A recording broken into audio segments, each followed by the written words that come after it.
Good evening. It is 7 o'clock on Monday, January 12th. I'd like to call this meeting of the Lansing City Council to order and ask the clerk to please call the roll. Councilmember Carter. Here. Councilmember Garza. Councilmember Hussein. Here. Councilmember Cost. Here. Councilmember Martinez. Here. Councilmember Navarez Martinez. Here. Councilmember Pelivanoglu. Present. And Councilmember Spatafor. Present. There are 7 members present. A quorum. Councilmember Garza is absent, and we are to the meditation and Pledge of Allegiance. Is there anyone wishing to say anything during the meditation? Councilmember Navarez Martinez. Today, I want us to remember Renee Nicole Good, a 37-year-old Minnesotan, a mother, a wife, a poet, and beloved member of her community, who was fatally shot by an immigration agent in Minneapolis. Renee's family, friends, and children deserve our deepest condolences, and our thoughts are with them. In addition, I want to state that we stand in solidarity with the people of Minneapolis as they mourn and as they call for accountability and justice. We stand with them as a progressive municipality in our commitment to the safety and dignity of all residents. Thank you, Councilmember Navarez Martinez. Anyone else? Seeing none, I'll ask that you all please rise.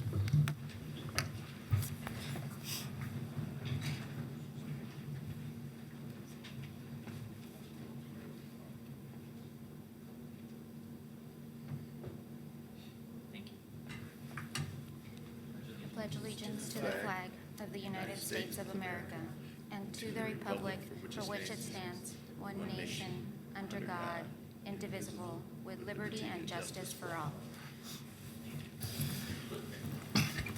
You have for your approval the printed council proceedings of January 5th. Vice President Pelivanoglu. Thank you. I move the printed meeting minutes of January 5th, 2026. Any discussion? Seeing none, all those in favor, please say aye. Aye. All opposed? Motion carries. And we are to special ceremonies and presentations. We have a tribute in recognition of the Greater Lansing Area Holiday Commission Martin Luther King Jr. celebration. Thank you. Vice President Pelivanoglu will head to the mic in the well, and the folks from the commission, if you'd like to join us down here, please do so.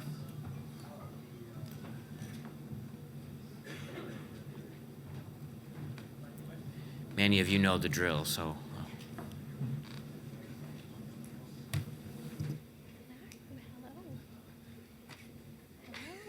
Hello.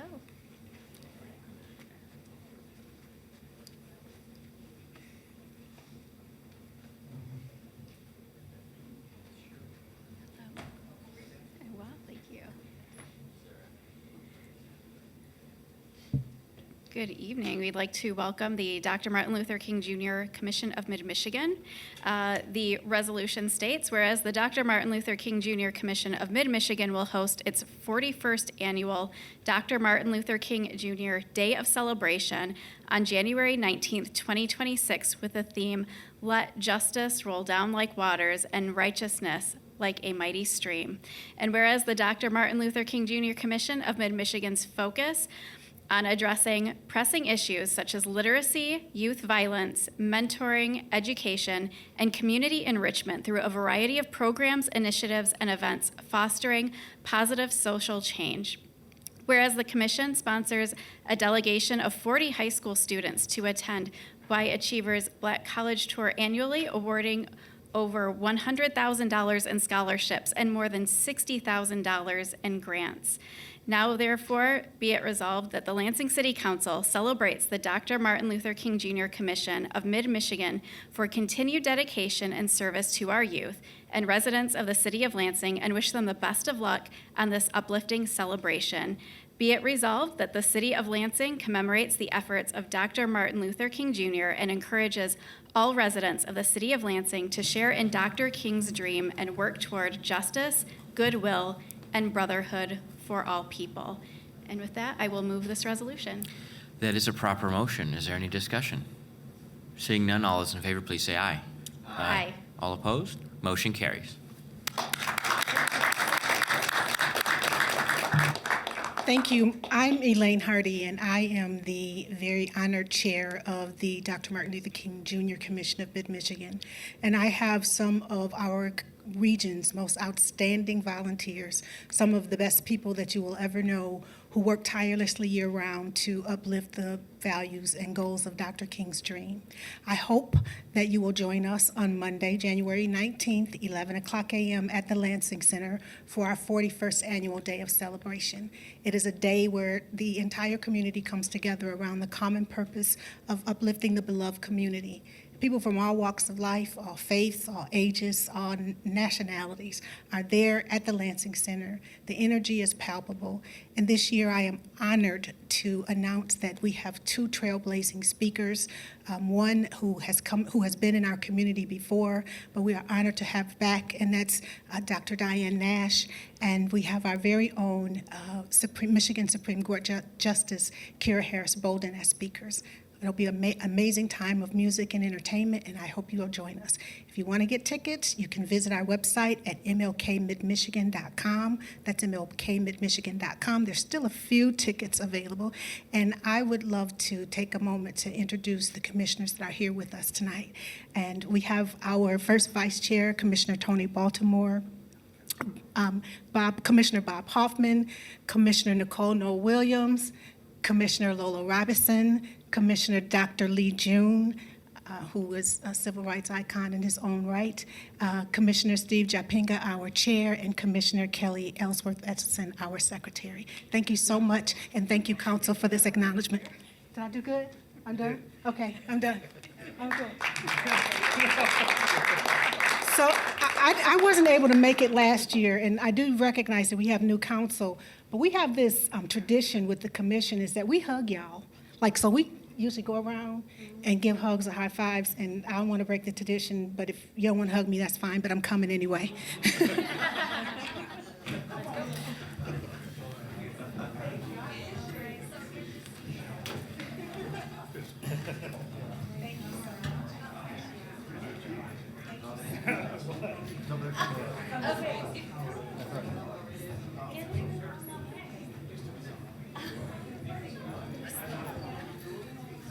Looking forward. Okay. Thank you for all that you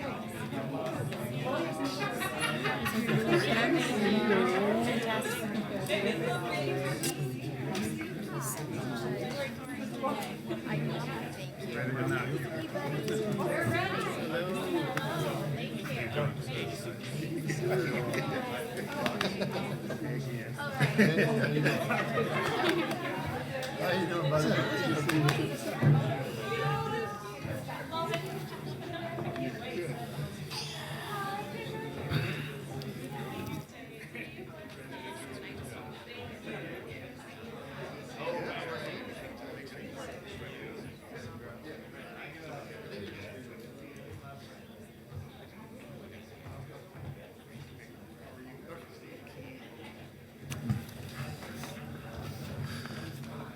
All right, with that, we are to the 2026 committee assignments.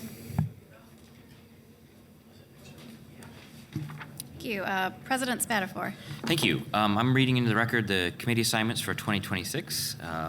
For the committee of the whole, obviously, Chair Spatafor, Vice Chair Palavandoglu. For the Committee on Personnel, chaired by Councilmember Palavandoglu and vice chaired by Councilmember Spatafor, with Councilmember Garza serving as the at-large member and Councilmember Hussein serving as the ward member. The Committee on City Operations will be chaired by Councilmember Palavandoglu with Vice Chair Martinez and Member Cost. Committee on Development Planning will be chaired by Councilmember Garza, Vice Chair Navarez Martinez, and Member Carter. The Committee on Equity, Diversity, and Inclusion will be chaired by Councilmember Cost, Vice chaired by Palavandoglu, and the Member Navarez Martinez. The Committee on Municipal Audit will be organized for mostly on paper reasons. We're proposing eliminating that due to charter changes. The City Council no longer oversees the auditor, so we will disband that committee pending a rule change, but for purposes of reading to the record, the chair of that committee will be Councilmember Spatafor, Vice Chair Councilmember Garza, and the member will be Councilmember Palavandoglu.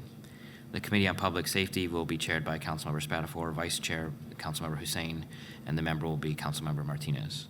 The Committee on Ways and Means will be chaired by Councilmember Carter, Vice Chair Spatafor, and Member Navarez Martinez. action required. And with that, we are to comments by council members and the city clerk. Are there members of the council wishing to make remarks?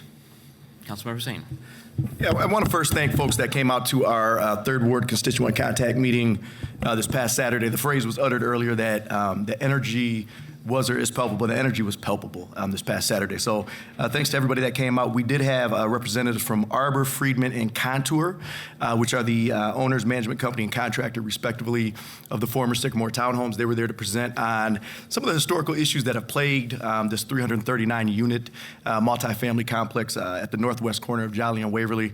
We really appreciated them being there because they not only talked historically, but they also talked about what they were doing now and what they plan to do in the future to make sure that that property is brought back up to code and we can start to invite some of our neighbors back into that neighborhood, which we're very excited about. We also had Mr. Mike Lynn and Connor Holguin, respectively, from both the Lansing Empowerment Network as well as the Village Lansing, and they are doing some incredibly exciting things with their respective organizations, and then also trying to breathe life into that particular location. So this was a one-time location change for us.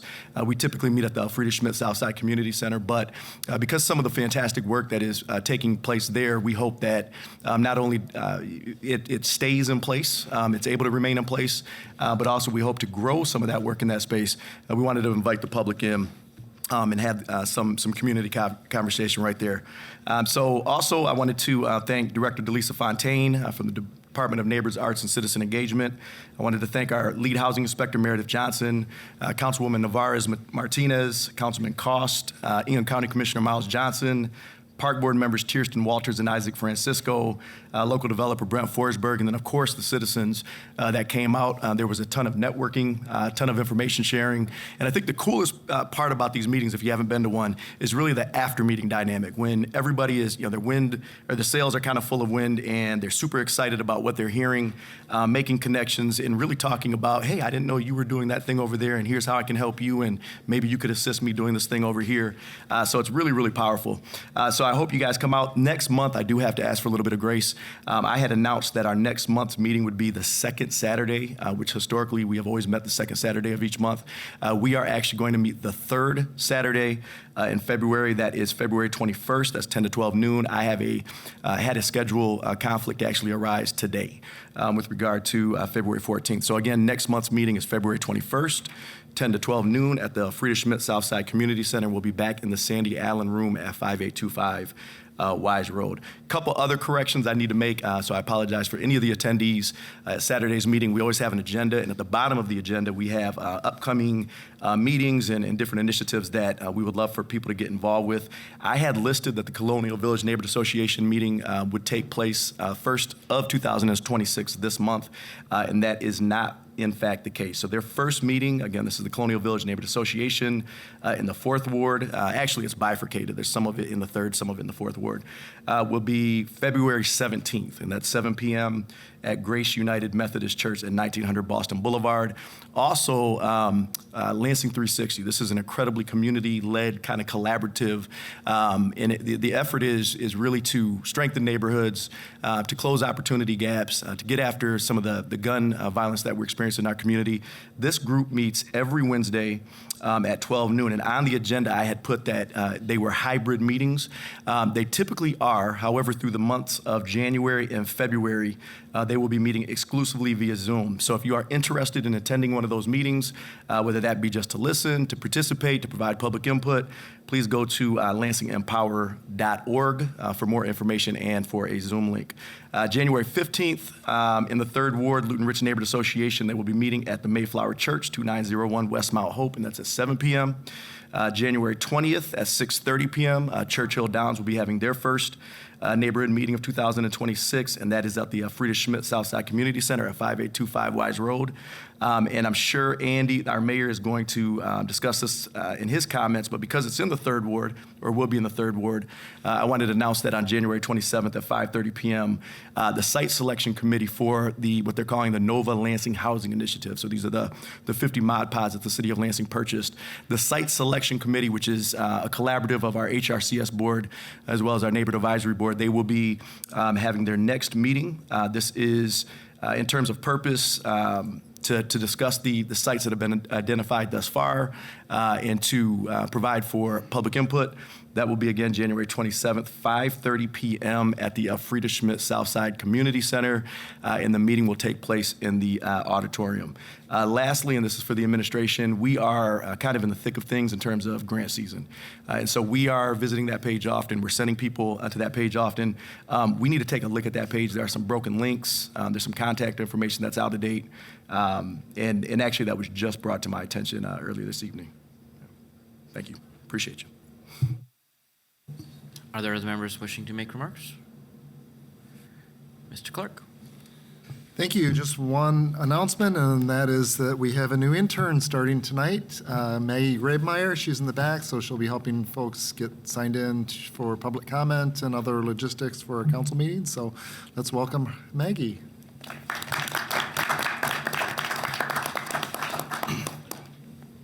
And with that, we are to community event announcements. If you have a community event, we'll give you 1 minute to tell us the details of your event. So, the Old Everett Neighborhood Association, I will remind you that we've got our neighborhood meeting, first neighborhood meeting of the year on Thursday, the 22nd. That is next Thursday, not this Thursday, okay? The 22nd of January at 6:30 p.m. at the South Lansing Library. And we will be voting on our board members and possibly some new additions to the board if more people show up and are interested in it. So please come to the library if you're interested. It is at the South Lansing Library on Cedar and Holmes. Also, a week from this Monday, next Monday is, I think, Neighbors of Scott Woods. They're going to be having their neighborhood meeting for real this time, hopefully, because they canceled their last month's meeting. But yes, I think they will be having their meeting. It's going to also be at 6:30 p.m., but at the Slice by Saddleback. Thank you. Other community event announcements? All right, seeing none, I will announce the close of registration for public comment on legislative matters.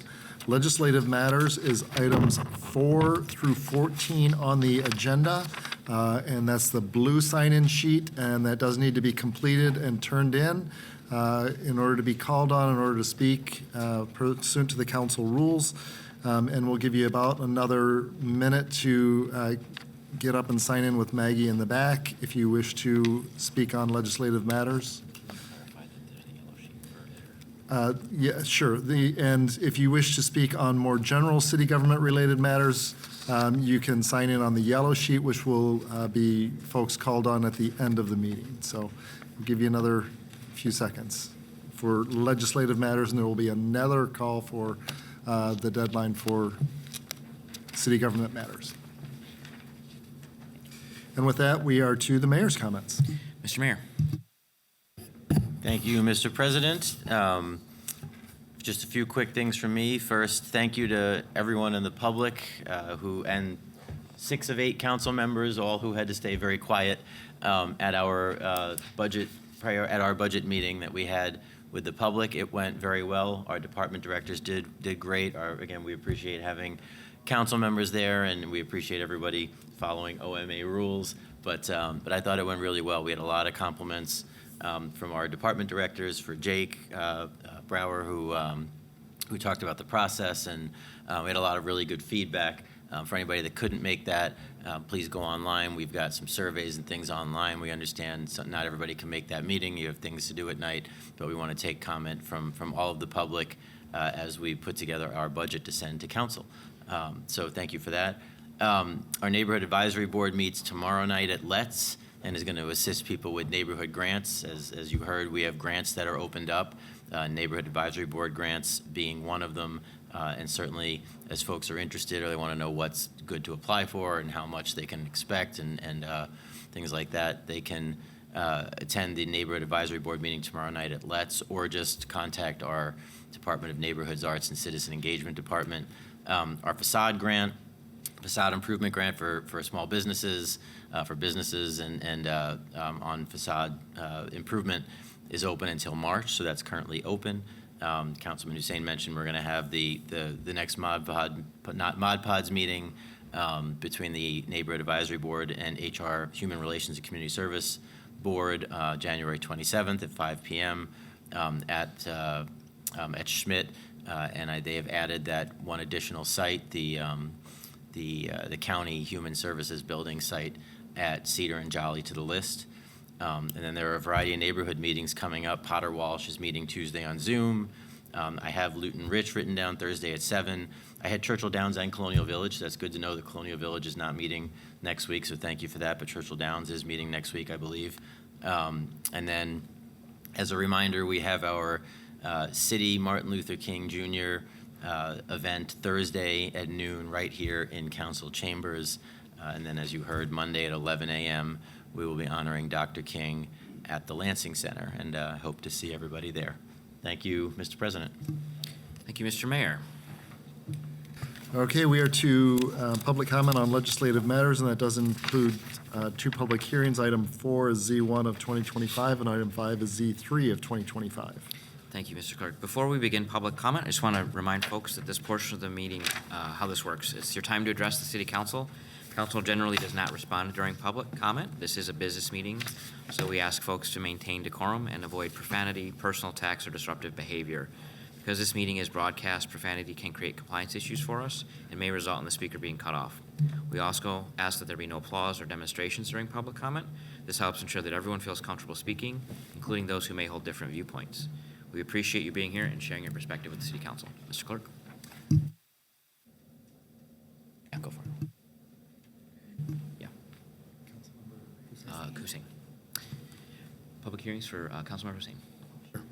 Sure. So we have 2 public hearings that came out of DMP. Typically, Councilman Garza, as chair of DMP from 2025, will report out, but he does have an excused absence for tonight. The first is a rezone request for subject property is 3310 West Mount Hope Avenue. The applicant in this case is Mr. Andrew Aboud with 246 Equities LLC. Mr. Aboud is on hand with us tonight. We certainly appreciate you being here. The rezone request is to rezone the subject property from R1 residential to multifamily residential to permit the construction of a 29-unit multifamily apartment building on the property. Currently, there's an existing single-family house on that particular property that would be demolished to accommodate for the new building. We on council, among many things, have to consider things such as surrounding land use, surrounding zoning, as well as the master plan. So very quickly, in terms of surrounding land use, to the north, there's single-family residential, to the south, single and multifamily residential, to the east, single-family residential, and to the west, multifamily residential. In terms of the current surrounding zoning, to the north, you have R1 residential, to the south, you have multifamily residential, to the east, you have R1 residential, and to the west, you have multifamily residential. And then the master plan, the design Lansing master plan from 2012, designates the future land use of the subject property for low-density residential development. Mount Hope Avenue is designated as a prime connector street type, which is important as well. Staff is recommending approval of this particular rezone request, does not believe that this would constitute a spot zone because of the surrounding zoning and land use, and the Planning Commission did in fact support this as well.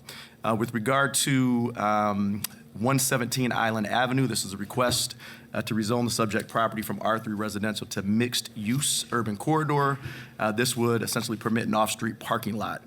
So if approved, the parcel would be combined with 1400 South Washington Avenue, also owned by the applicant. In this case, that is Costas, I believe, Marcellus of Daphnis Lansing LLC. But in any event, it would allow for them to provide additional parking for an adjacent industrial facility. Again, surrounding land use, zoning, and master plan all have to be considered. To the north, we have single-family residential. To the south, single-family residential. To the east, single-family residential. And to the west, commercial light industrial. Surrounding zoning, to the north, we have R3 residential. South, R3 residential. East, R3 residential. And west, to the west, we have mixed-use urban corridor. And the Design Lansing Master Plan designates the future land use of the subject property for medium, low-density residential development. Staff is recommending approval for a few reasons. One, due to zoning code, this is actually R3 at this point, the because of the setback, essentially, only about half of this particular property is actually developable. And then there's a couple other things required per our zoning code in terms of screening of parking lots, in terms of vegetation, things like that, that would actually protect some of the adjacent residential. So they are recommending approval, and the Planning Commission recommended approval as well. Thank you. Okay, we do have one written public comment that I'll acknowledge in support of the Deep Green project. And then we have Ivan Drosty, followed by Brad Clark. And again, it's items 4 through 14 on the agenda.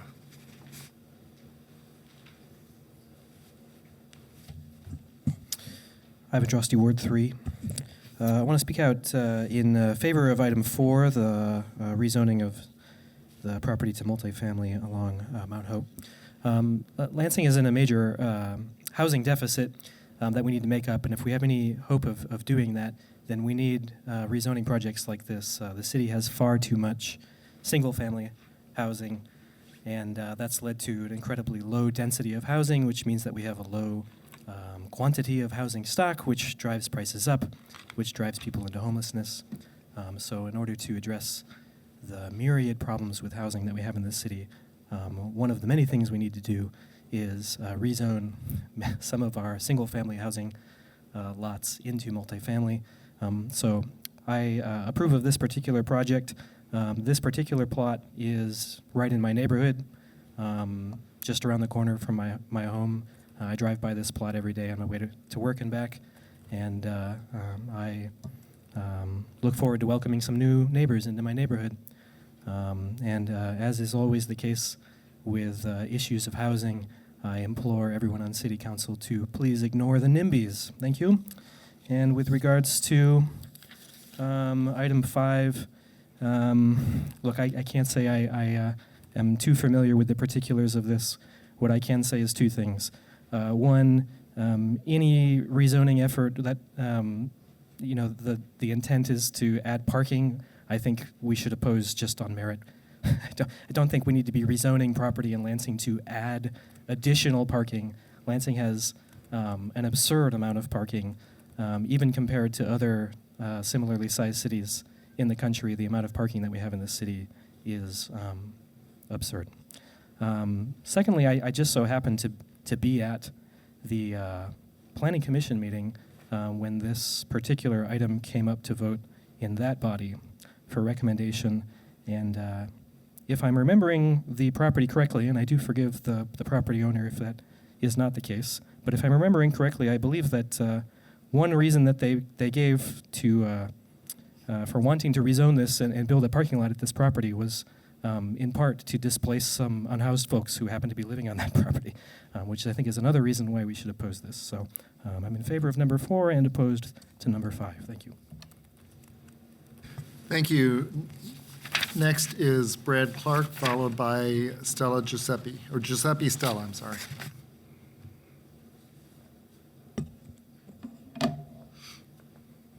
Thank you. I'm here to comment on the project for the Deep Green Data Center. Let's ask the fundamental question. What does a data center actually do? Data itself is only a raw material. It has potential value, but you must do work on it, right? A data center takes that raw material called data, transforms it into information products, and those information products add value to our surrounding economy in many, many different ways. But I think more than that, acceptance of the Deep Green Data Center sends a message, and that Lansing is a community that is willing to embrace new technologies, right? To move forward on areas that some may see as controversial, but which have great potential for the Lansing area. I think the creators of the REO Speedwagon would approve. So, in summary, the Deep Green Data Center is big enough to have a positive economic impact, but it's small enough to fit with pre-existing infrastructure. And their commitment to add hot water to the pre-existing Board of Water and Light. Steam Loop is proof of their commitment. So in summary, I think this project is really the just right data center. Big enough to add value, but small enough to fit comfortably within the Lansing's footprint. Thank you. Thank you. Next is Giuseppe Stella, followed by Christopher Green Schmidzinski.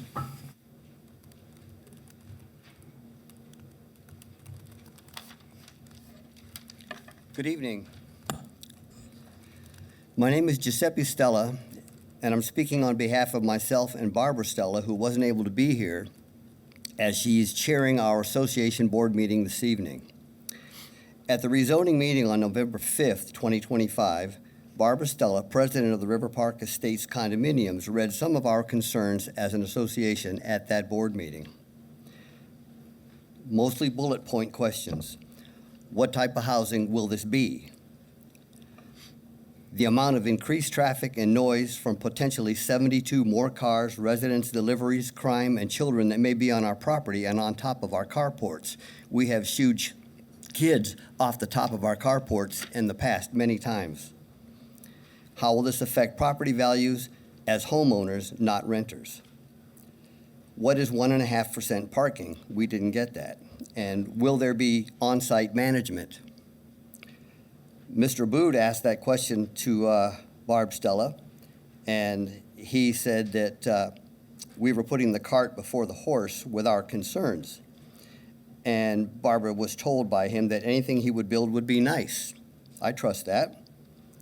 That's great, but he also said there'd be no on-site manager, and then he said, will you have on-site manager? Do you have that on your property? And she said, no, we have a board of directors. And Mr. Abood felt that she came to the zoning meeting negative with our questions.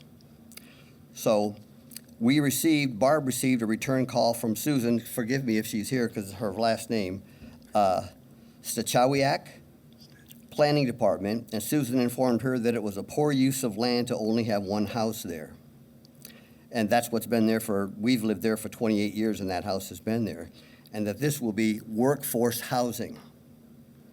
Susan also said that Mount Hope could handle the traffic. Well, handling it and trying to get out on Mount Hope now are two different things. Now that Mount Hope has gone to 2 lanes to accommodate a bike lane, it's more difficult. We have cars that are actually using the turning lane as passing lane.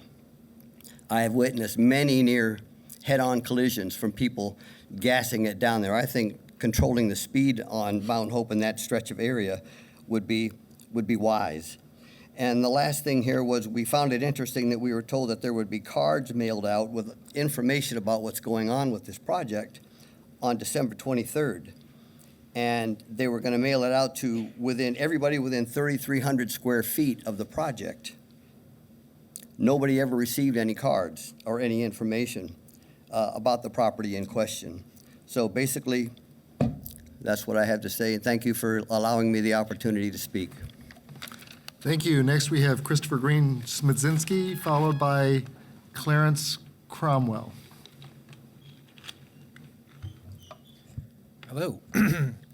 I'm here to speak on item number 4, Z1 2025, the rezoning of 3310 West Mount Hope Avenue. Sorry, I'm from Ward 2.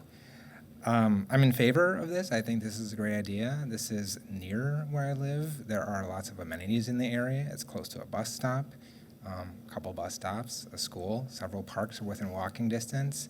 I would love for us to add 29 neighbors for us in this area. Sounds like a good plan, so I'm glad to hear that you're kind of in favor of it, and I hope that you pass this resolution. Thank you very much for your time. Thank you. Next is Clarence Cromwell, followed by James Carter. Good evening, I'm Clarence.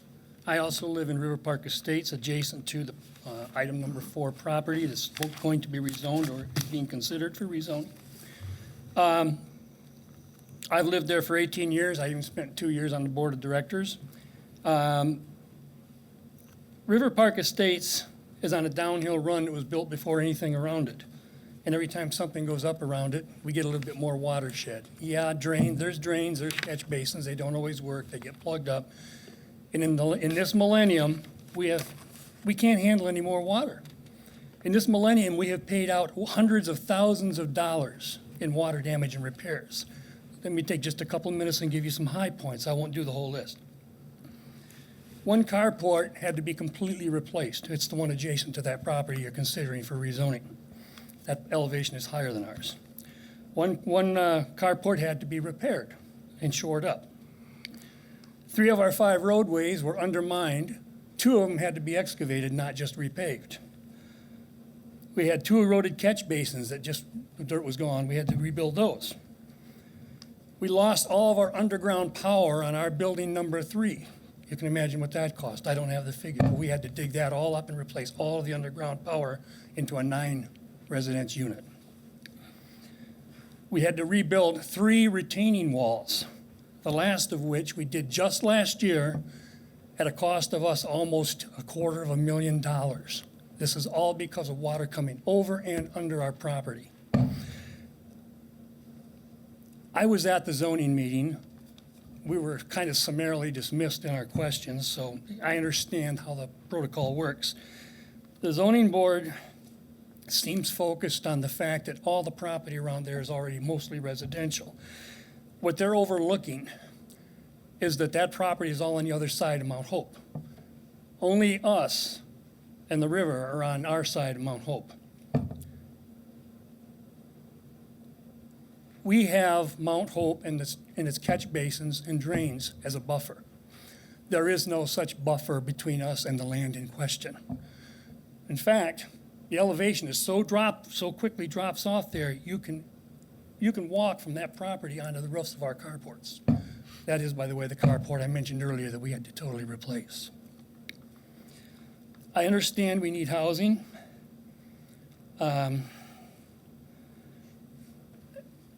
That's a given. But let me refer back to what I said before so that I can just finish up quickly here. We simply cannot stand any more water.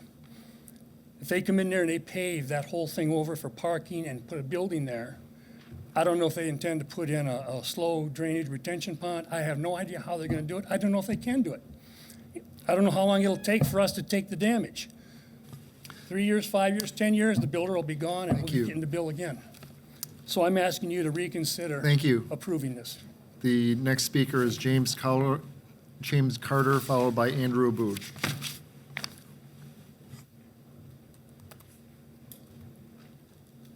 Good evening. I'm actually we're the engineers for the development. Just to address some of your concerns, per city requirements, public service and all that, we're going to have to put in catch basins. We're going to have to do things to improve the flow of water and make sure it doesn't impede on your property, on you guys' property.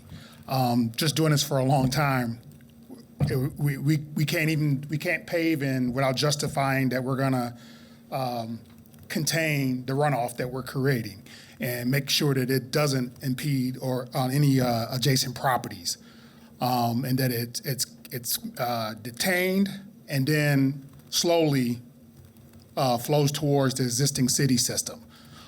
So those are things that we got to do in order to go through the process and to get site plan approval. So that should alleviate a lot of the concerns that the residents have. And we tend to over-design. That's one thing we've done. We've worked in Lansing for 30 years and done a lot of properties, and we tend to over-design because I'm from Lansing. I grew up on that side of town. So we understand your concerns, but we believe that this is a great development, and we're here to make sure that it meets the city requirements. And that's why Aboud hired us to do the job, because of our relationship with the city and making sure that we follow the guidelines. Thank you. Next, we have Andrew Aboud, followed by Joanne Galloway. I don't have much to say, and since you noticed on that you weren't going to ask any questions, I was just asked to be here in support of the proposal, and I appreciate any consideration you can give. Thank you. Thank you. Next is Joanne Galloway, followed by Sheila Contreras.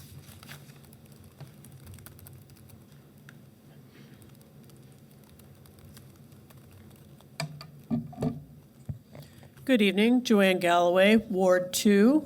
I wanted to speak just real briefly about item 13, setting a public hearing on Act 7-2025, sale of the property lot 49 in the 200 block of South Cedar.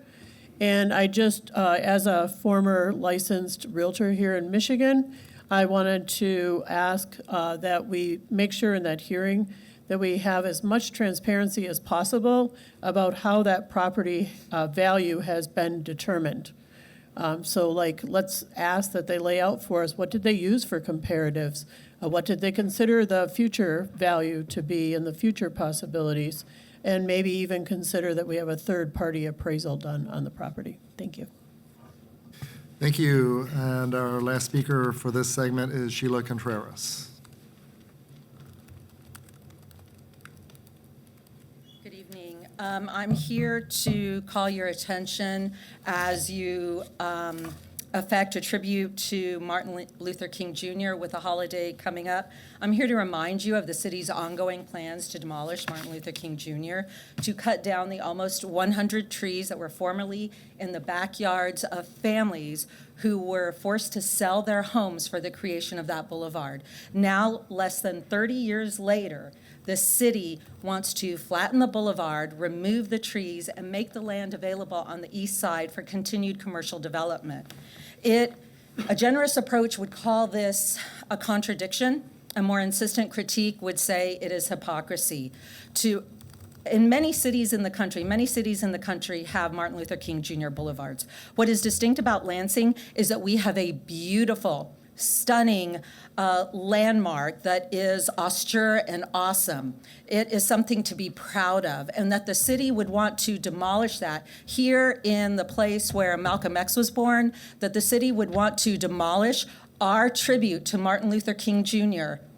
while it is saying they're paying tribute to Martin Luther King Jr., I think is a stunning contradiction that you must consider. We should preserve Martin Luther King Jr. Boulevard in perpetuity. We should make it parkland. We should protect it, and we should give it the honor that it deserves, particularly considering the suffering and the forced removal of generational wealth that went into its creation, coming predominantly from Black families in this city.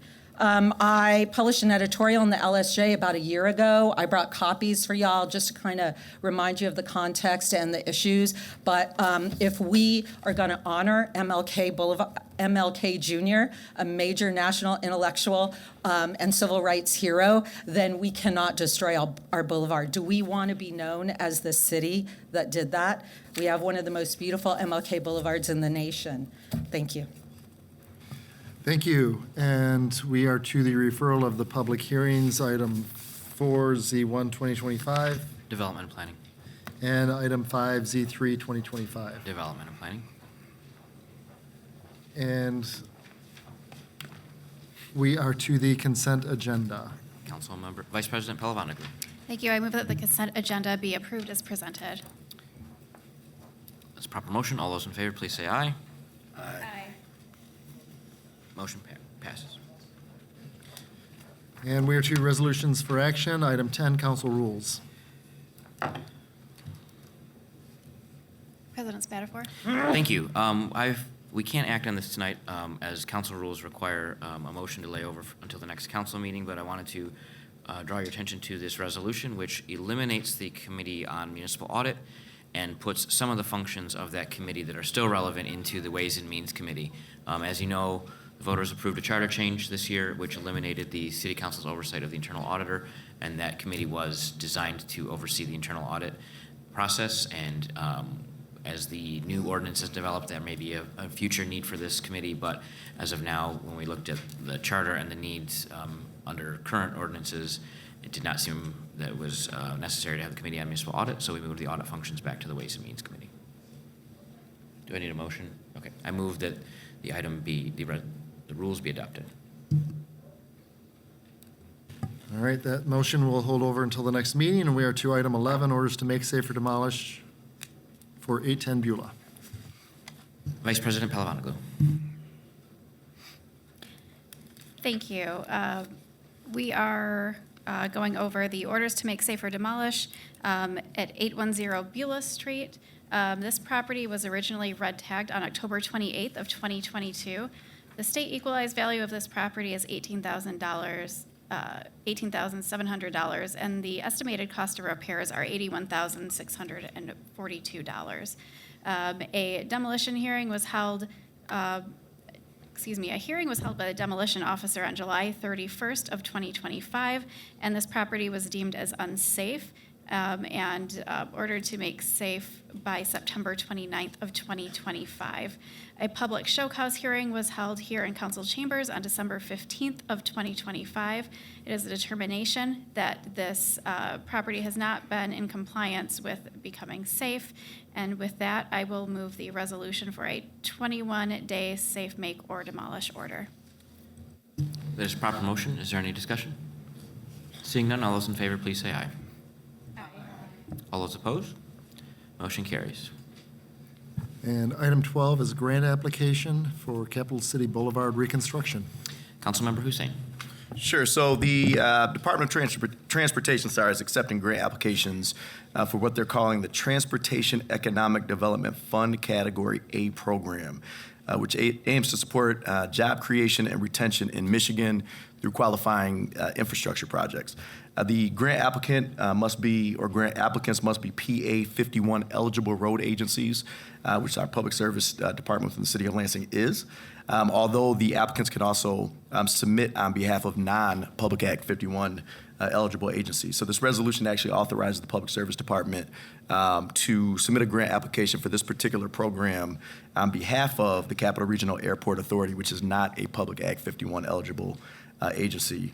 And the project that we are trying to get funded is a $2.5 million road reconstruction project on Capital City Boulevard. The job creation piece and retention piece actually deals with a potential Nile wave expansion and redevelopment on Port Lansing Road, to be specific, 2450 Port Lansing Road. The development, if it comes to fruition, would create roughly 70 jobs. Capital Regional Airport Authority, this was critical. We actually talked about this in committee back in December. They would actually provide the local match for the road project, and then they would actually maintain the road in perpetuity. So with that being said, I would move the resolution giving the Public Service Department the permission to apply for this grant. That is a proper motion. Any further discussion? Seeing none, all those in favor, please say aye. Aye. All opposed? Motion carries. Thank you. Okay, and item 13 is setting a public hearing on Act 7, 2025. Vice President Palavanaglou. Thank you. I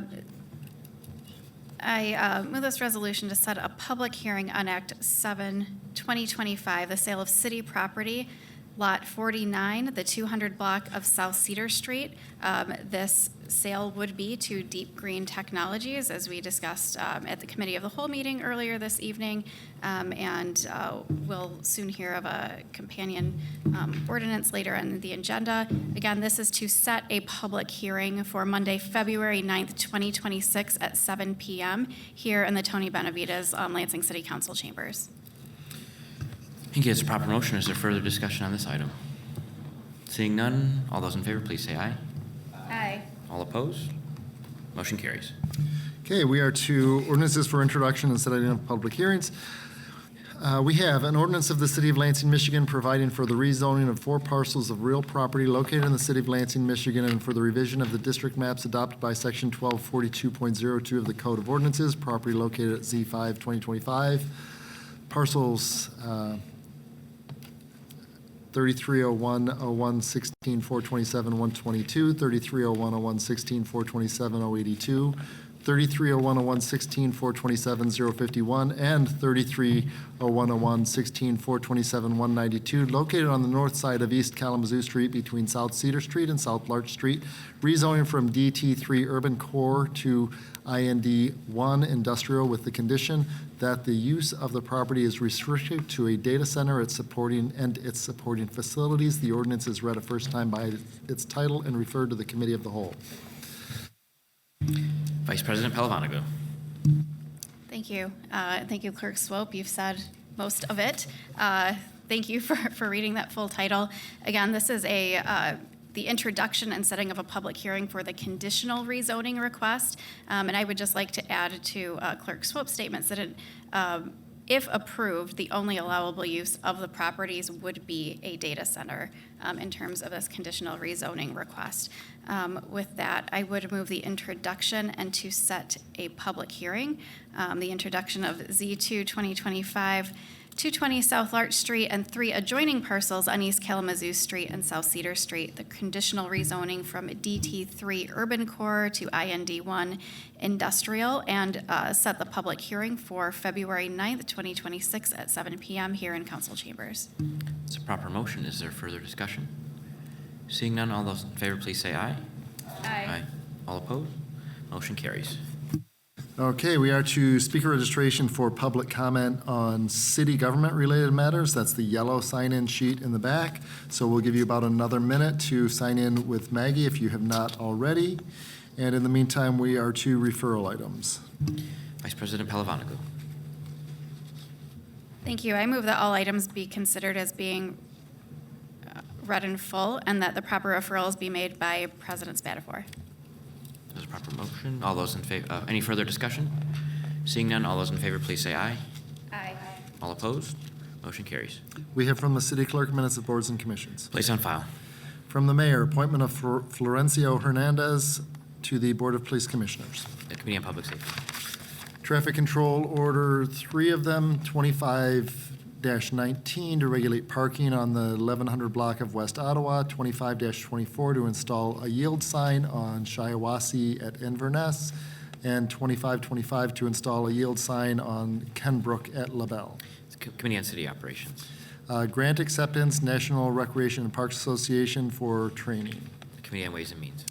2 items on a noise special permit to allow for the CSO Combined Sewer Overflow 019 project. So setting the hearing and approving the item. Committee of the Whole. And 2 items on noise special permit for the CSO 016017 project. Committee of the Whole. Grant acceptance, 2 of them, one for Michigan Drug Court grant for treatment, testing, and supplies, and one for the Michigan Sobriety Court grant for treatment, testing, and supplies. Committee on Ways and Means. 2 grant applications, one for the State Historic Preservation Office, a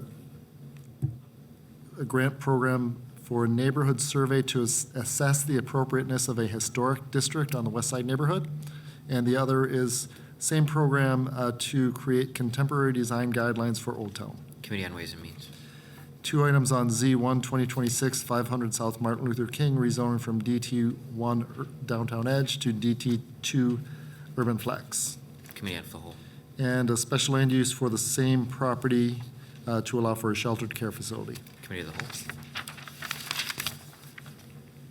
Whole. 2 items, no, I'm sorry. The second item on that SLU setting the hearing. Committee of the Whole. And deficit elimination plan, Lansing Public Media Authority. Committee of the Whole. And from President Spatafor, we have the council rules that were moved earlier. Placed on file in action at the next meeting. And 2 items on amending Chapter 230 for housing support services to designate certain funds from the Board of Water and Light for housing support. Committee on Ways and Means.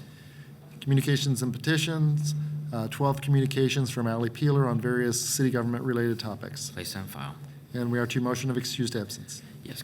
Vice President Palavanagu. Thank you. I move that we excuse Councilman Garza from this evening's city council meeting. There's a proper motion. The Councilmember Garza has requested an excused absence. All those in favor, please say aye. Aye. All opposed? Motion carries. And we are to remarks by council members. Any council members wishing to make closing remarks? Seeing none, moving on. Remarks by the mayor. Mr. Mayor. I forgot 2 things, and when I forget things, people text me. One, I want to congratulate all of our firefighters. Our Lansing Fire Department held an awards ceremony, and it was wonderful. They celebrated some incredible deeds that were done by our firefighters, the heroes of the heroes. So thank you for all those who won awards, and really for our whole fire department and for their families. Second, our mobile food distribution is coming up this Saturday. at Union Missionary Baptist Church. It's a 7 a.m. registration and 9 a.m. distribution. So anyone of need or anyone who wants to volunteer this Saturday for Lansing's mobile food distribution. Thank you, Mr. President. Thank you, Mr. Mayor. Councilmember Hussein. Just very quickly, you made me think of it. I wanted to recognize Kelvin Jones, firefighter Kelvin Jones. I don't know that it's unprecedented, but it's pretty amazing. He actually he was named the firefighter of the year for the second consecutive year. So again, Mr. Kelvin Jones actually graduated eons ago from Lansing Eastern High School with Kelvin. A great, great guy, doing some incredible things within our department. So congratulations to him. Thank you. Thank you, Councilmember Hussein. Mr. Clerk. Okay, then we are to public comment on city government-related matters. And we do have some written public comment that's been submitted, so that will be made part of the permanent record. And wishing to speak, we have Amanda Koenig, followed by Jerry Norris.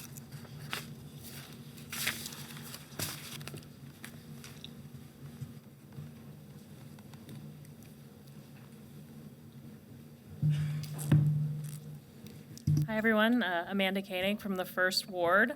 I just want to say that at the beginning of this legislative session, Council has an opportunity to demonstrate its priorities. I admire the many residents and citizens and neighbors who make time to participate and advocate for each other. The Council could ease the access to civic engagement by scheduling public comments first, including full virtual access to all of those opportunities. I understand that the Council weighs how best to respect the time of business leaders, investors, and developers on the agenda as well. However, the economic drivers who truly value Lansing and its people would be not only willing but enthusiastic to listen to their customers, tenants, and community members as they wait patiently for their agenda item. I will end by emphasizing, reiterating, and uplifting the voices and experiences of my neighbors who are unhoused. I expect you, as the elected leaders of our city, to put the well-being of all Landstronauts first and foremost, and take meaningful action to support folks who have worked hard to build community together and for one another. Thank you. Thank you. Next is Jerry Norris, followed by Mike Gorshak.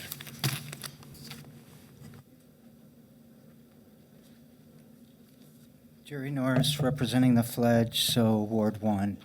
I would like to speak about the data centers. I probably should have spoke about it in the first round, but sorry about that. I agree. The data centers do produce information from their data. We transform that. But what I don't agree is it's not the only way for us to show innovation. We have lots of ways to show innovation. There's lots of ways to do AI without data centers. There's lots of ways to do blockchain without data centers. And I want to point out that, this data center has a high probability of raising the rates of our utility customers. And I also want to point out that the war on drugs turned into a war on us. The war on terror turned into a war on us. The war on illegal immigration is currently, they all still are, wars on us. The war on fraud is going to be a war on us.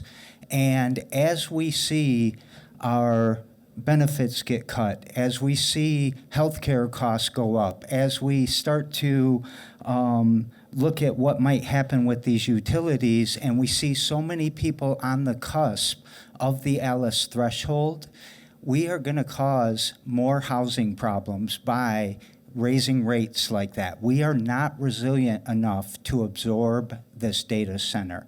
And the other thing, we are the capital of the Great Lakes. I've traveled all over the world, and I always referred to us as the OPEC of water. And I think we should be proud that we are stewards of the Great Lakes. And they can say all they want about their closed system, but listen to them.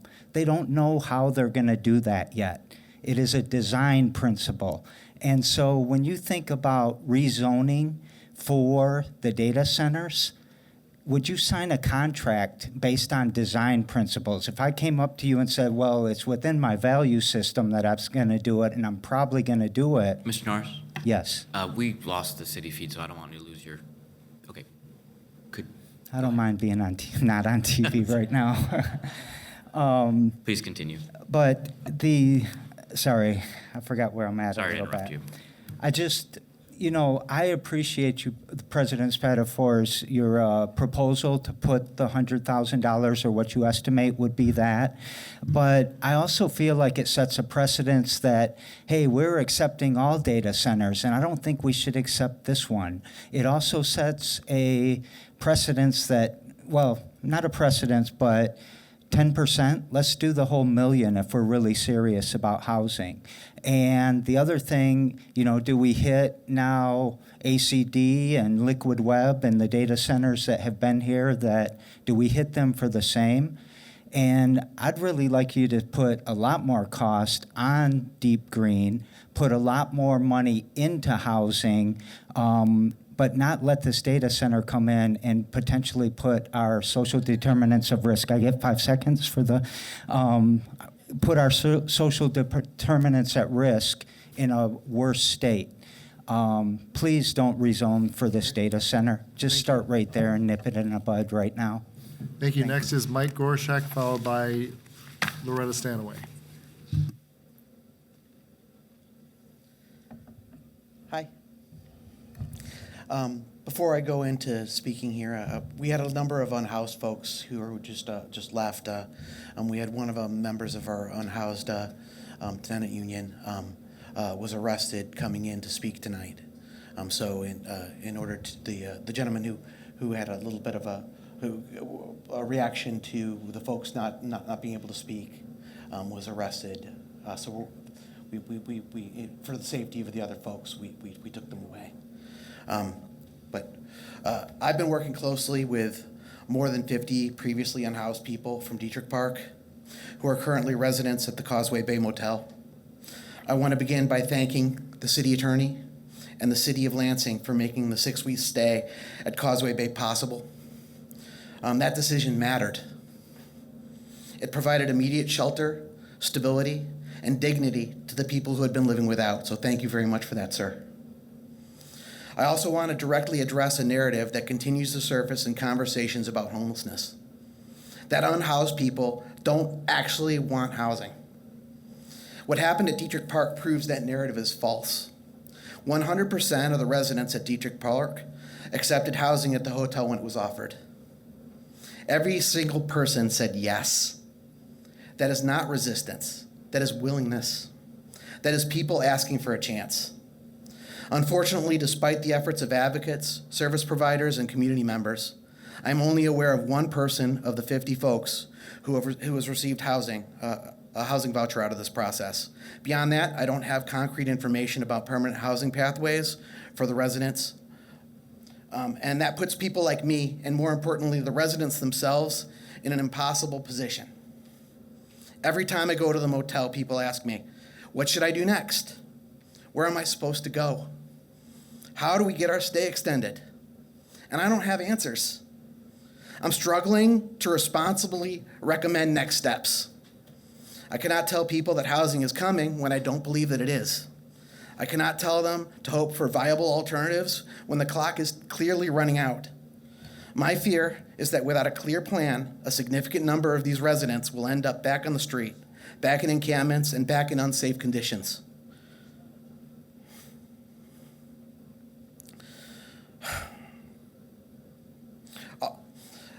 Without temporary housing solutions, without permanent pathways, they're going to be back right back where they started. Almost all of these folks have circumstances that prevent them from residing at the City Rescue Mission, and with other options closing, it is their only option besides the street. I urge the council to consider what comes next. Let's lift people up together. Let's join as a community. Thank you. Thank you. Next is Loretta Stanaway, followed by Talon Weister.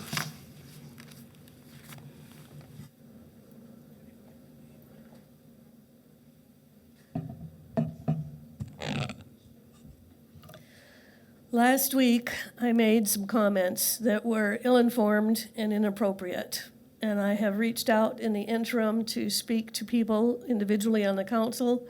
I have made a public apology on Facebook. I have made an apology on TV6.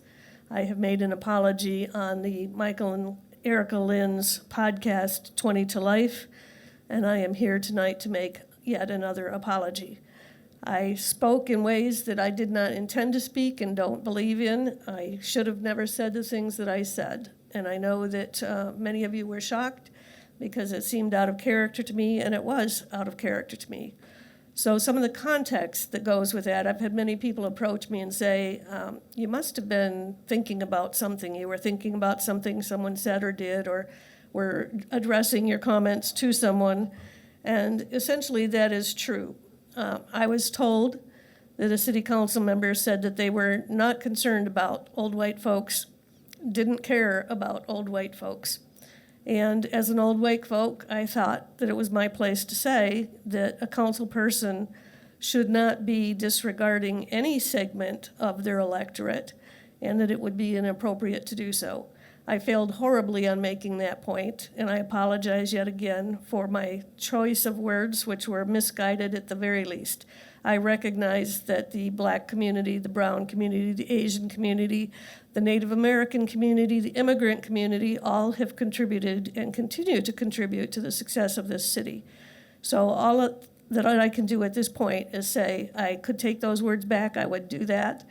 And I truly and wholeheartedly apologize for those words, and I hope that that apology will be sufficient. Thank you. Thank you. Folks, please refrain from demonstrations. Thank you. Talon Weister, followed by Chantel Spears.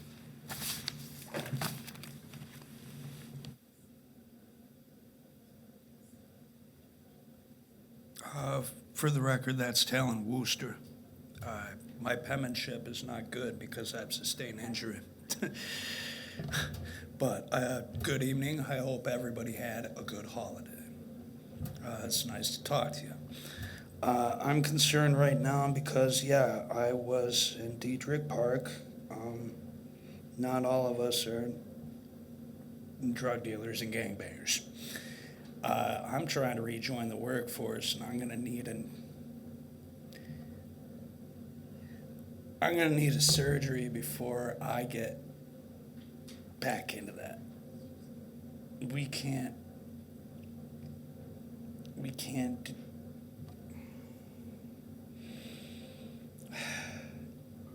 It's hard to say, okay? Like, there's no nice way to say that we need more time. But it's nice to finally see an actual flush toilet that actually flushes. It's good. It's good. We're scared. We don't know where we're going to go. I don't know how I'm going to deal with this. My wife has MS. I don't know how to deal with this.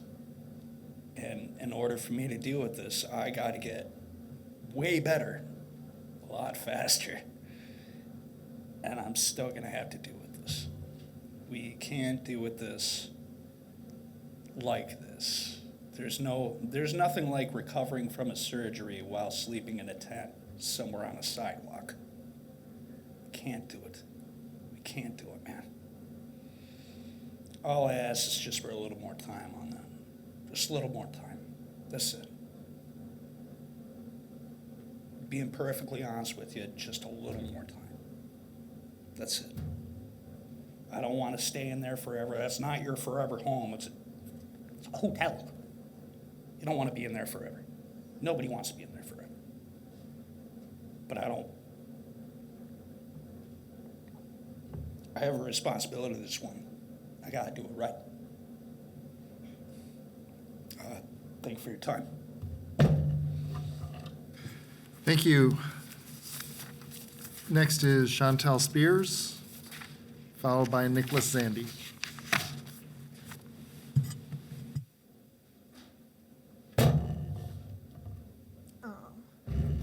Okay. So I'm Chantel Spears, and I'm with the Rent is Too Damn. Oh, do you want me to start? Okay. I'm with the Rent is Too Damn High, and I'm here to talk about the Dietrich Park encampment situation. Really, I want to implore you to give those folks in the hotel more time. I want you to give them as much time as they need to secure permanent housing, because what was the point of putting them in the hotel if you're just going to turn them loose back out onto the streets? Did you really do anything good? I don't think you really accomplished anything unless you keep them in that hotel until they all have permanent housing. Because there are really good reasons why they're in that encampment. I used to be homeless for 4 years. I had to live outside because the shelters refused to accommodate my medical disorders. I have a disability. That's why I had to live outside for 4 years. But there are other people who live outside for other reasons, like they have pets that they love. And how does it make sense that once you've lost everything and become homeless, now you have to give up your pet too? That makes no sense. And so, yeah, but for the most part, a lot of those folks are people with disabilities. They just have to be out there. There are people who have to care for their spouses, caregivers. So they're going to end up in the same situation, and then we're just going to chase them out. So I guess we could just do something really dysfunctional and not give them more time and then just chase them and keep chasing them for camping outside like we've been doing. Or we can set an example for the rest of the nation and how we treat our homeless population. We can treat them with dignity and respect and put them in a hotel. Housing is a human right. They do not need to be out on the street. And I also wanted to comment on the process, this whole putting them in the hotel. I think it's really great that we put them in the hotel, but the process has been far from perfect. So for example, the city wanted to start the eviction process on the 22nd and finish it on the 22nd. Well, thanks to our union, the process actually succeeded, not thanks to the city. So we had 50 volunteers come out and move the whole encampment of 60 people. We had 3 organizations, nonprofits, Punks with Lunch, Rent is Too Damn High, and the Tenant Resource Center. They all put funding together so that we could get these folks storage, so that we could get these folks meals, and so that we could move these people from the encampment to the hotel in vehicles. We had a lot of manpower in that, and that came from us and grassroots and everything like that. I would like to see the city join our effort and really help those folks. Thank you for your time. Thank you. Next, we have Nicholas Zandy, followed by Sean Brock.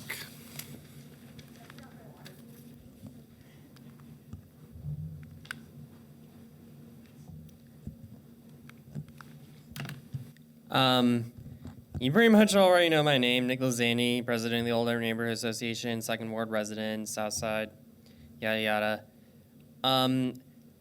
I'm also kind of here to speak about what was said last week at Committee of Whole during public comment without naming anyone, even though they've already made themselves public, because I don't want to make this personal. But I'm going to be speaking in general about what I think about bigotry and what should and shouldn't be said in public comment, and what the city council should set as rules on what should and shouldn't be said. Because, quite honestly, when I heard that, I was just pretty appalled that that was said at all by anyone. I don't think racism casually or bluntly should even be tolerated at meetings. And also, I'm going to say this as someone who's been interrupted by people who were swearing and saying some disparaging comments at me.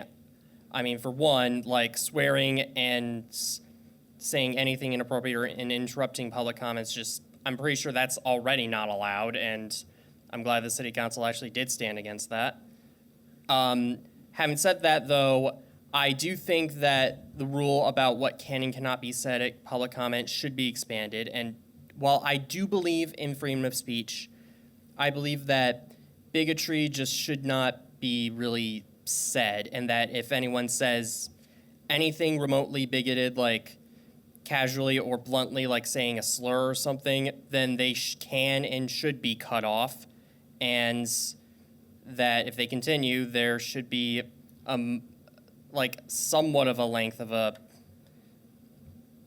ban from even speaking, because quite honestly, allowing stuff like this at council meetings, even as a believer in freedom of speech, like, it invites even worse comments to be said, like justifying what happened to Renee Nicole Good in Minneapolis, which is just so all kinds of messed up, which I've seen a lot on the internet. And imagine if all that stuff you've been hearing on the internet is at a council meeting like that.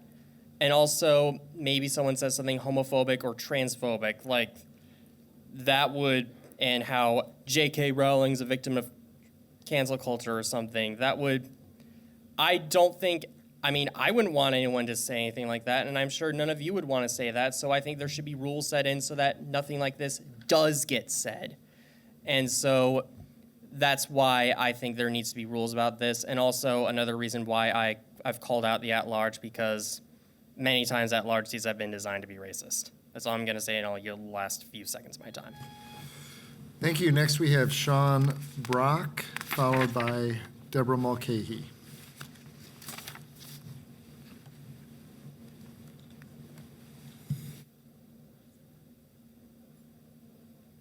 Hello, my name is Sean Brock. I am a lifelong resident of Lansing, and as an old white man that has paid city taxes for 40 years, just quickly, I appreciate your apology. I really do.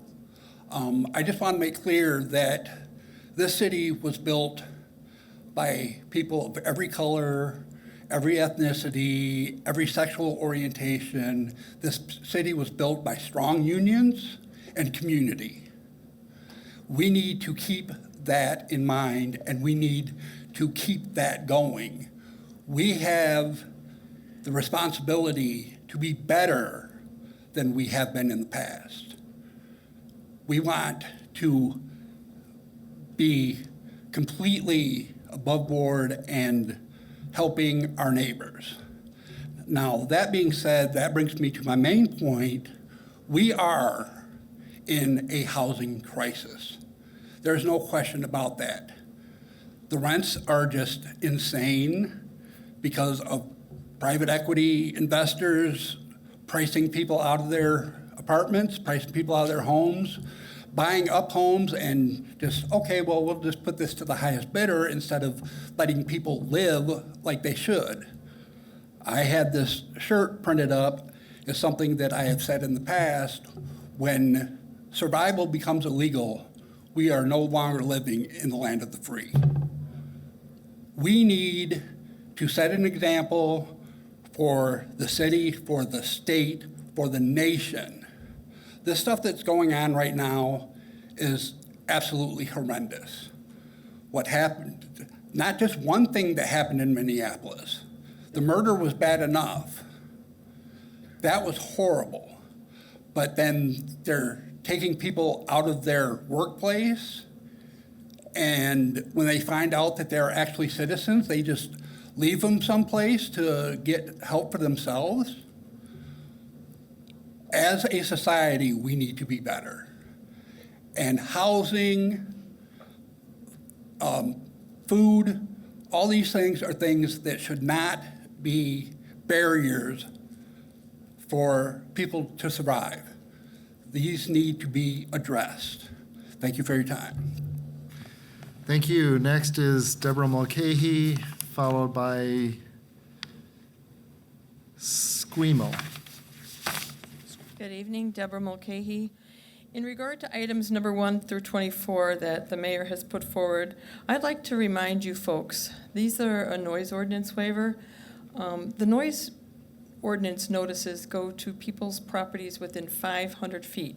Let me tell you, from having just lived with the CSO project, I'm continuing to live with the CSO project. Though they've paved our streets and all that stuff, you still have all this construction activity going through the neighborhood. So time frame wise, we loved having that Saturday and Sunday no construction. I strongly recommend you don't do noise waivers.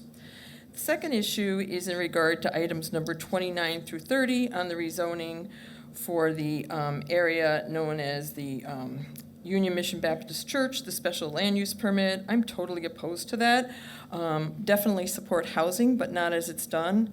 And I have to ask, where is a homeless plan for the city of Lansing? If it exists, I have not found it anywhere. It's not part of our master plan. So I ask you, you need to be dealing with that. The third issue is associated with the CSO, trees. You've heard me speak before about CSO issues, trees.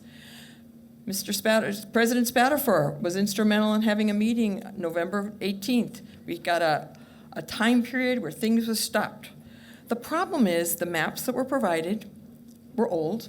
We have trees that have circles on them, and that means it's going to be trimmed. But if it's a red circle, that means it's coming down. But if it's orange, it's going to be trimmed. Okay, so you learn the language for the tree removal and tree trimming, and then Friday, trees are no longer being trimmed, they're being removed. And the area that these trees are being removed from have a tree canopy. City's own data from 2022 says high, very high need of vegetation and tree canopy. And the maps keep changing, and the tree markings keep changing. I can't figure it out. I'm pretty educated about trees. There are trees that should come down that are not marked to come down. There are trees that are very healthy trees that are scheduled to come down. Can't figure out why.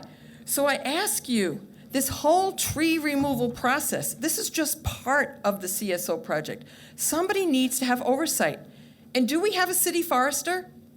We don't have a city forester.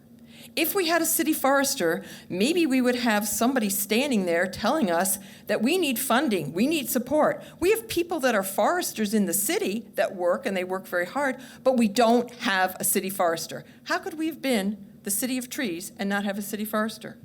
I ask you, why is the city using 2015 data when their own tree canopy report is from 2022? They're not even using their own current data. And some blocks show 12 trees, but physically, if you look, there's only 5. Some people have trees in front of their property that don't exist. So I ask you, as a city, we need to do much better, and we need to stop this process of removing trees. Thank you. Thank you. Next is Squirrel, followed by Ivan Drosty. Is Squirrel here?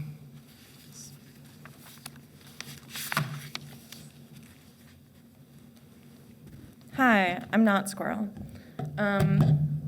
Squirrel had to leave. I also would like to leave. I was informed of a medical emergency, so I had to get some of my people back to be able to take care of their family. Did you submit a comment form? I did, and I'm way at the bottom. Okay, can we please keep the order of the presentation? Can you identify yourself? I'm Selkie. Thank you. Thank you. I really appreciate you letting me skip ahead.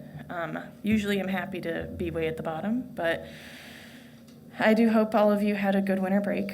Mine was terrible. Mine was spent not taking any kind of time off because we had to organize as our union to make sure that there was a plan when the city made an agreement with the property owner to evict people with very little notice, despite saying we would never evict people right before the holidays, right before Christmas. It's absolutely what happened, unfortunately. I am really proud of the work that was done to not make it a total disaster, but it sucked. It was really terrible. Having those hard conversations about what to salvage, where to go, whether or not someone's on a list. The city was off over the weekend. We had to tell so many people we don't know if you're gonna have this hotel, but you are gonna have to pack your shit up and leave. Our members coordinated so much care to provide as much dignity as possible in this moment. We have elders and people who are disabled. That amount of stress, just moving under the best conditions is extremely stressful. I'm sure all of you have done it at least once. I'm sure you probably haven't done it while having cops waiting. And I appreciate that they didn't escalate things. But this was truly traumatizing and hurtful, and it exasperated the existing health conditions that people have. You all have a deep, serious responsibility to figure this out. There's an 800-person waiting list. We know. When it took 4 months to get 2 vouchers, 6 weeks is not enough time. You'll be getting an email from me for each of the people at the hotel who I've been talking to, who all have said they really want more time. It can be so damaging and hurtful to hope for a future you will not have. The judge court ordered the city to give resources, housing to people. Our friends there, our members of the homeless union, have begun dreaming of what is possible. And it breaks my heart to see that they might have to give up on those dreams and find somewhere else, just out on the street again. Because we criminalize being unhoused. We criminalize being at your lowest low and struggling instead of actually helping people. And that's shameful. And it's not how we should spend the holidays. I apologize. I know you don't like that. I didn't mean to. But please. Thank you. Next is Ivan Drosty, followed by Joanne Galloway.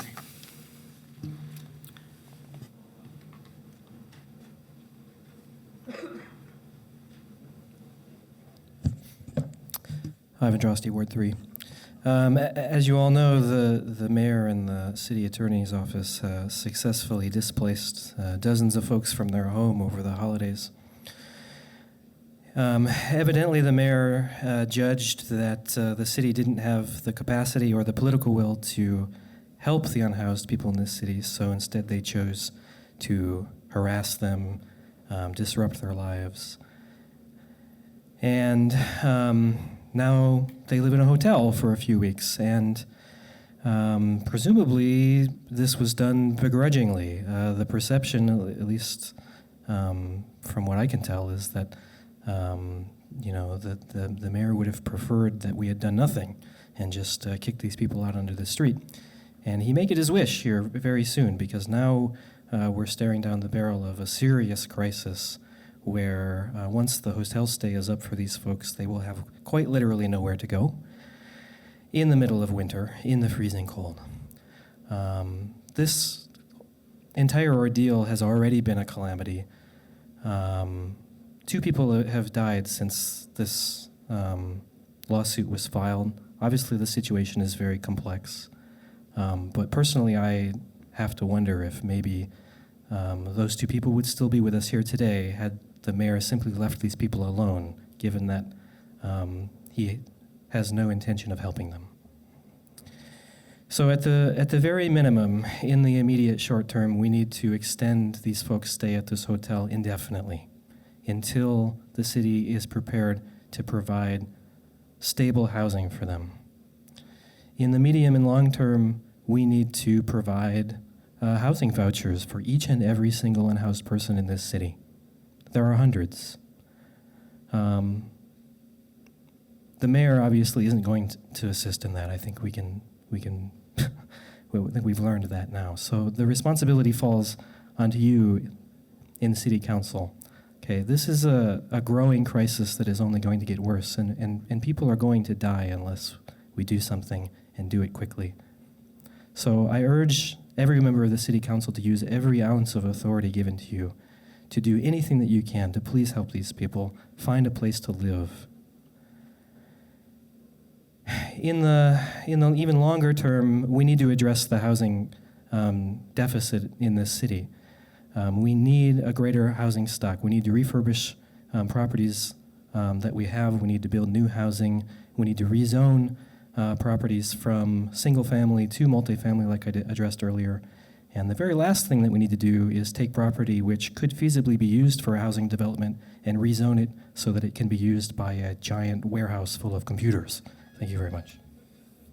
Thank you. Next is Joanne Galloway, followed by Ronald Wright.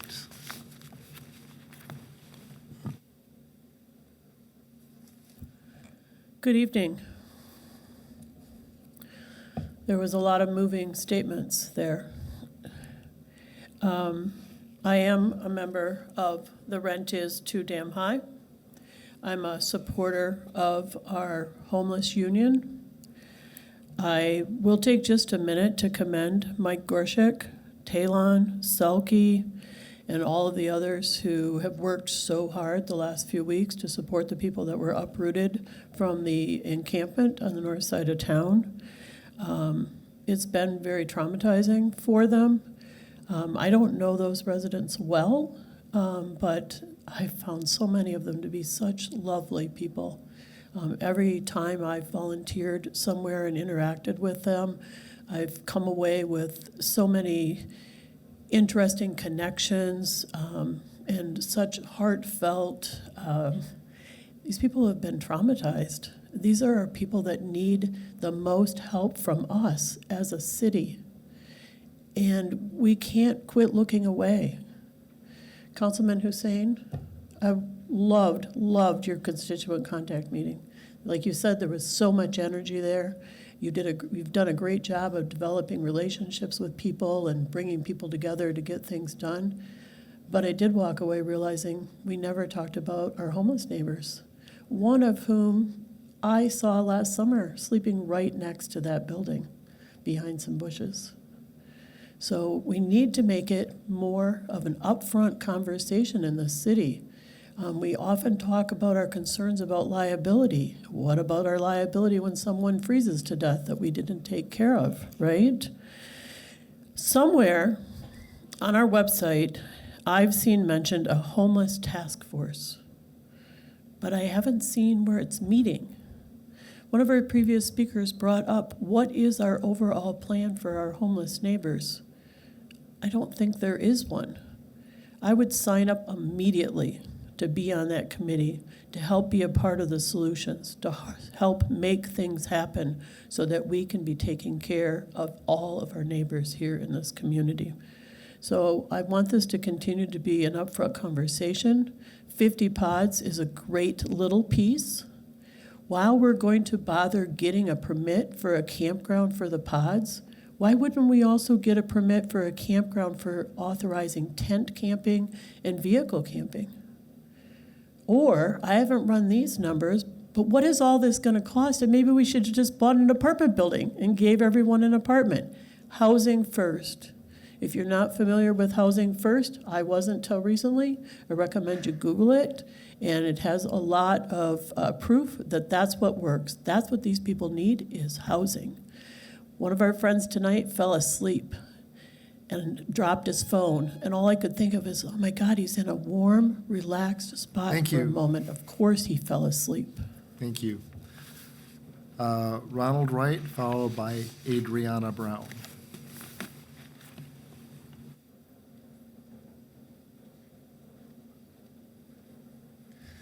Hello, my name is Ronald Wright. I am a member of Dietrich Park. If you go back a year and a half ago, I had 2 jobs, I had an apartment. I didn't choose to move into the woods into a tent, okay? Circumstances and situations kind of forced me out there. But instead of, when I got out there, instead of, having somebody come try to help me, what I found I was being chased around by the cops, like I was a criminal, just for not having a place to stay. I eventually, after 4 encampments in 3 months, found myself at Dietrich Park. Now I'm at the Causeway Bay Hotel. The plus side to the Causeway Bay Hotel is I have running water.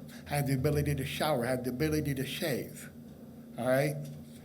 With these abilities, I've accomplished something I haven't been able to accomplish in the last year and a half. I have a job. I got my first paycheck today, okay? I am on my way up. But if I get kicked out of the Causeway Bay Hotel in 3 weeks, then I lose those abilities, and it could cost me that job again. I'm not the only one. There's 3 or 4 people from Dietrich that now that we're at the Causeway Bay Hotel have sought and found employment. That's step 1 to getting us out of the woods, getting income. So if we get kicked out in 3 weeks, it's just gonna take everything and roll it right back to where it was. We need more time. I need time to be able to get a few paychecks and get up some money, and I can get a place. But not if I get kicked out and start getting chased around by the cops again. Because I gotta tell you, having to pack up and move everything I own every 2 to 3 weeks because the cops decide to come in and sweep where I'm staying, I have no stable place to be able to sleep and to be able to live, to be able to maintain a job. We need more time. The Causeway Bay Hotel is working. It's giving me that step up that I needed to be able to get a job, to be able to better myself, and to be able to get out of a tent.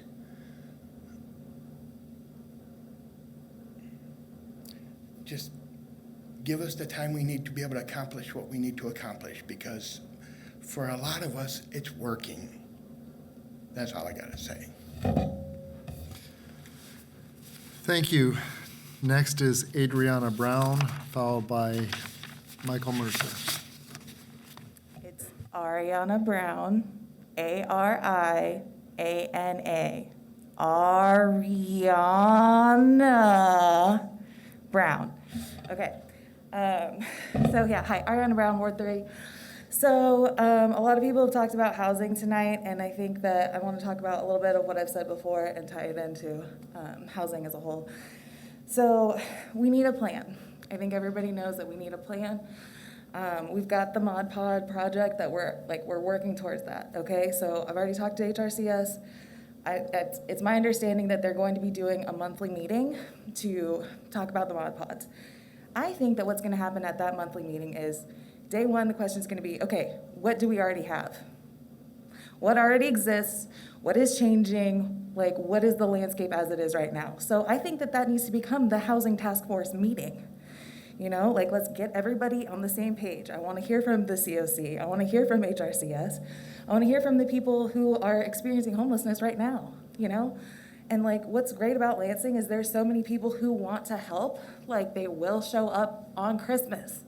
They will show up on Christmas in the snow, in the cold, to help people just because that's who they are. Like, that's a huge resource that not every city has. So like, I don't know, people are talking about like, you know, getting more time. But I think they also need more case management. And if we can have some sort of volunteer program where people can be trained in case management, we have the people who are interested and we have the people who need case management. So let's put those resources together. You know, let's get people first aid. Let's get people their IDs. Let's get people to a job fair instead of just saying, okay, you know, we've got this amount of time and then that's it. So yeah, I just think that we need to have like a plan in place because things are not getting better. Things are getting worse. Things are getting a lot less predictable. That's one thing that I said last week is that we're not getting stability from the federal government. We're getting a lot of instability. I think that's gonna get a lot worse. And with that, I also want to say, it's not a good time to say yes to a data center, okay? Michigan doesn't produce our own natural gas. We buy it from Canada. So if the president decides that he hates Canada today, our ability to supply natural gas and electricity to our cities is up in the tweets, okay? So we don't have that stability to say, yes, we can make a long-term commitment. We do need to make long-term commitments when it comes to housing and the people living here. So prioritize the people living here, worry about big changes to the grid when we have more stability from our federal government. Thank you. Thank you, and I apologize again, Ariana. Michael Mercer, followed by Max Huckleberry.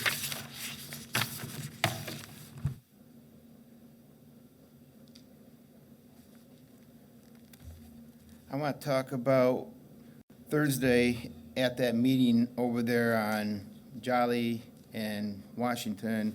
Somebody had a question asking the mayor, and it had to do with, again, the roads in Lansing.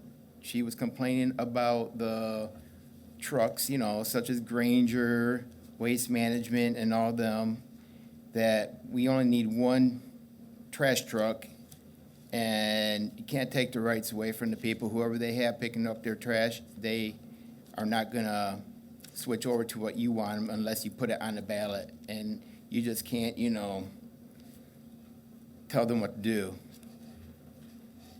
It's gotta be voted on, whether you like it or not.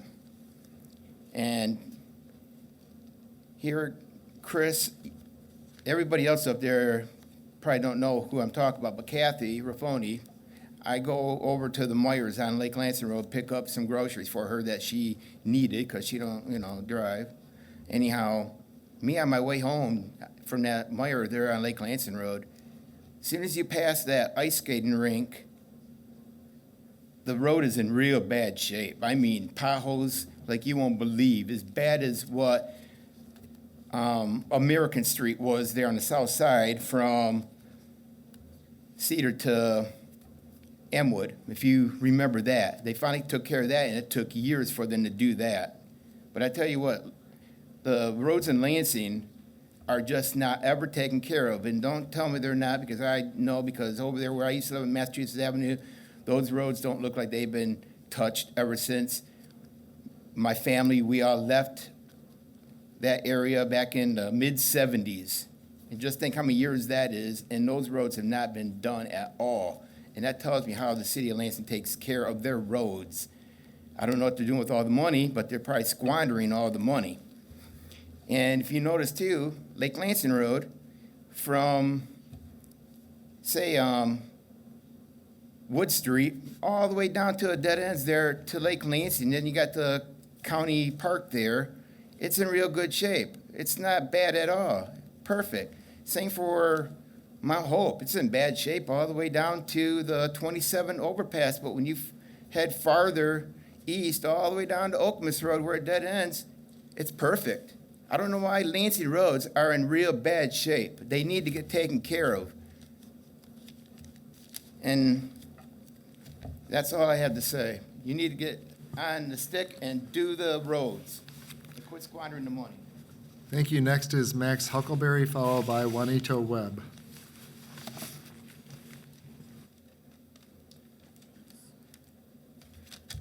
Hello.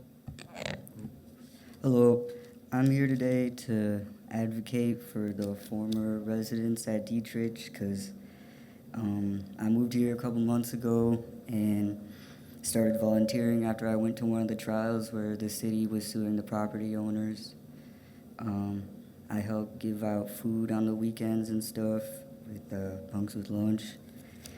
And their stay at the hotel's coming to an end, so I'm worried they won't be able to find somewhere to go in time because the wait lists for shelters are very long.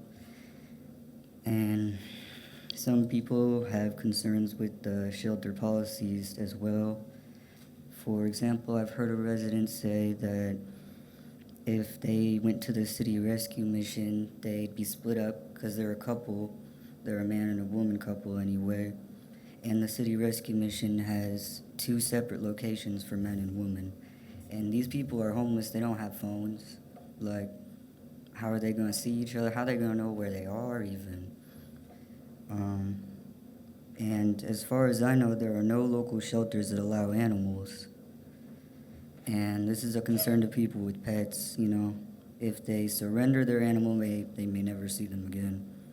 But, yeah, I'm worried about the people that won't go to a shelter for those reasons and the people who want to go that won't get in because the lists are so long.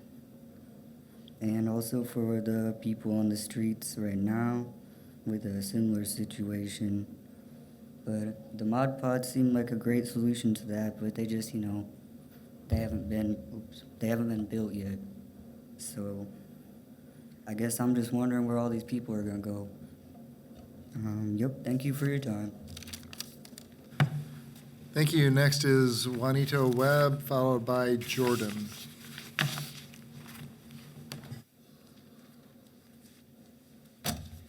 Hello, I'm Juanito Webb. I'm currently sleeping out in these elements right now. It's not very enjoyable. I don't know if any of you ever been homeless, or if you were homeless and you didn't deserve it. Well, yeah. I never deserved to be homeless, but I'm dealing with it. The housing issues, people need to get off their tush and be a little bit more prevalent on getting homeless people some housing.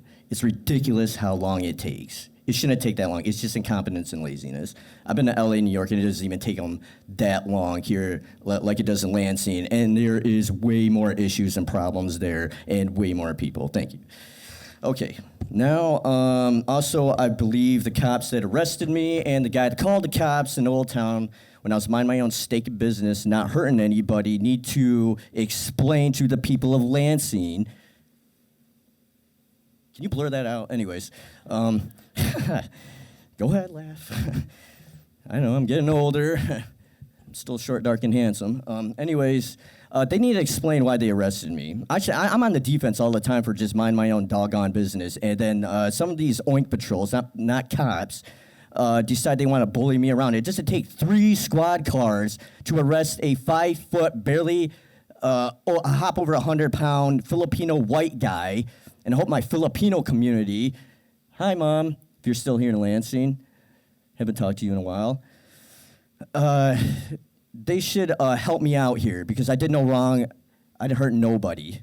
They hurt me, man. I'm on the defense, and I'm looking to face 2 years in jail, blah, blah this, whine this, all this self-righteous Pharisee crap. I'm sick and tired of it.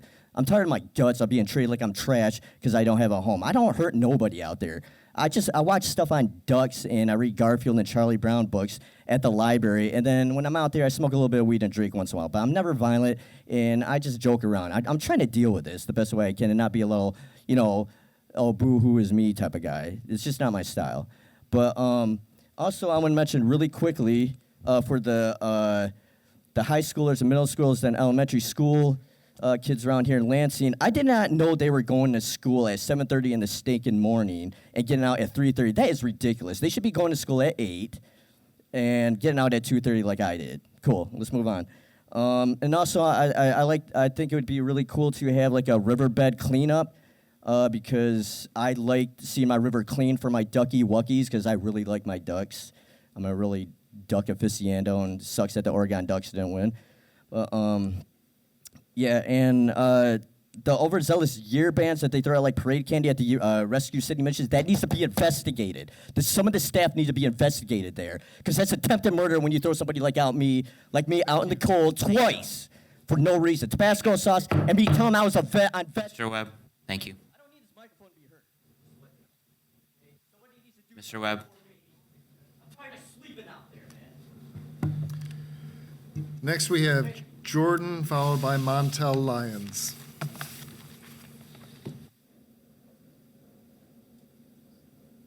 Is Jordan here? Montel Lyons. Sheila Contreras. And Paula Simon has left. So Sheila is our final speaker this evening. Okay, I'm here tonight to make council aware of and to ask for council's advocacy in protecting community mental health and enforcing environmentally just civil engineering and city planning on the west side. As I sat here tonight and listened to my fellow citizens, my comrades speak about the issues regarding the unhoused population, it was really hard not to see my own self as being here for some kind of luxury item, which is trees. But trees are not a luxury item. People deserve housing, have a right to housing, and they also have a right to live in environments that are sustaining of mental health. And clear-cutting our neighborhood does not sustain mental health. You heard from my neighbor about some of the issues with false data and false data that inflates the number of trees we have, so we get confused about what's leaving. But I really also want to mention to you the children who are going to be deprived of canopy cover for years to come. We've been told the canopy will be great in 20 years. That's an entire childhood. Several generations of children will miss out on that canopy cover. I don't live on one of those nice tree-lined streets, but I was able to stroll my babies through them. I was able to walk my kids. They were able to have that benefit. More recently, Professor Samantha Gailey of MSU's Departments of Forestry and Epidemiology has begun researching and has documented positive connections between Black maternal health and access to green space. These are really important issues that are all connected. The London plane tree at 1600 Inverness is healthy. There's no reason to chop it down. We don't know why public services forestry employees have decided to do that. I encourage council to think about the connections between canopy cover, urban green space, and poverty, how all of those intersect. And historically, the west side of Lansing has experienced expropriation after expropriation, starting with the creation of 496 that literally went down the main street of Black Lansing to the transformation of Logan Street into MLK, and now this literal clear cutting. Please halt further public services plans to remove trees on the west side until reassessment has been made. And please do not pit our concerns against affordable housing. Do not pit our struggle against public health. These are false binaries that manipulate and misguide the people's right to participate in decision-making. Together, we can create better solutions. I suggest a volunteer tree corps. We will count the trees for you. We will bring you the accurate information. Please protect community mental health, quality of life, and stop repeating these histories of discrimination and environmental injustice. This is part of the same plan, the same practices that destroyed the West Side with 496. We insist that every part of Lansing be treated as if it were Moores River, the home of the elites. If you wouldn't do it there, don't do it to us. Thank you. Oh, and here's a Thank you. PowerPoint. With no further business before Lansing City Council, we stand adjourned at 8:50.